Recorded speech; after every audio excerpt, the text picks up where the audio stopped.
হযরত সাদ ইবনে আবি ওয়াক্কাস রাদিয়াল্লাহু আনহুর আপন ভাই উতবাহ ইবনে আবি ওয়াক্কাস এই নরধম শুধু পায়ে একটা পাথর নিয়ে এমন ভাবে নবী আলাইহিস সালামের চেহারা বরাবর মারছে, ঠিক এই জায়গায় নিচে ঠোঁটের এই বরাবর লেগা ঠোঁট দুটা ফাইটা চকচক করে রক্ত পড়তেছিল। আর ভেতরের দাঁতটা, কোন দাঁতটা?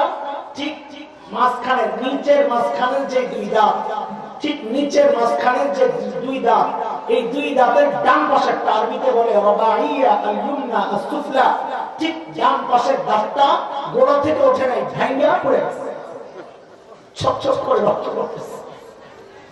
আর কোন তো আব্দুল্লাহ ইবনে কিম্মা শুধু পায়ে পাথর একটা লাগায়া দিয়েছে, ঠিক নবী আলাইহিস সালামের চেহারার গাল বরাবর হেলমেটের যে টুকরাটা চেহারা ঢাকা গার্ড, সেই টুকরাটা ঢুকে গেল চেহারার ভিতরে, ওখান থেকে পড়তেছে রক্ত।